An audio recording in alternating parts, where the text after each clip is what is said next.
Surat civil હોસ્પિટલમાં ફરજ બજાવતા ડોક્ટરનો અકસ્માતમાં મોત નીપજ્યું હતું. મોપેડ સ્લીપ ખાતા બ્રેન હેમરેજ થઈ ગયું હતું. સારવાર દરમિયાન તેનું મોત નીપજ્યું હતું. સિવિલમાં 11 મહિનાથી ડોક્ટર તરીકે ફરજ બજાવતી હતી શેફાલી આશિષ તલાઈગર, જેની ઉંમર 26 વર્ષ હતી. સુરત સિવિલ હોસ્પિટલમાં ફરજ બજાવતી ડોક્ટરને અકસ્માતમાં મોત નીપજ્યું છે. મોપેડ સ્લીપ થઈ જતા તેને બ્રેન હેમરેજ થઈ ગયું હતું, જેથી સારવાર દરમિયાન તેનું મોત નીપજ્યું. ને સિવિલમાં 11 મહિનાથી ડોક્ટર તરીકે ફરજ બજાવતી હતી શેફાલી આશિષ તલાઈગર, જેની ઉંમર 26 વર્ષ હતી.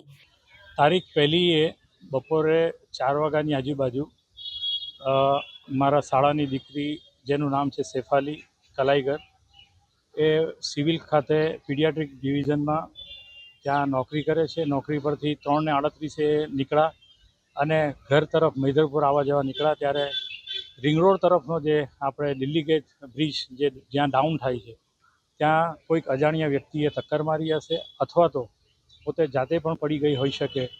એ કોઈ પણ સીસી કેમેરામાં કોઈ જગ્યાએ આ ઘટના આવી નથી અને ત્યાં પડી જવાથી કે એને ટક્કર લાગવાથી એક્સિડન્ટ થયું છે અને એને માથામાં હેમરેજ થયું, જેના કારણે એને પ્રાથમિક સારવાર માટે સ્મીમેરમાં લઈ જવામાં આવેલા અને ત્યાર પછી આઈએનએસ હોસ્પિટલ ખાતે સારવાર કરવામાં આવેલી અને ગઈકાલે રાત્રે એમનું દેહાંત થયું. સુરત સિવિલ હોસ્પિટલમાં કેટલા વર્ષોથી ડ્યુટી કરે છે?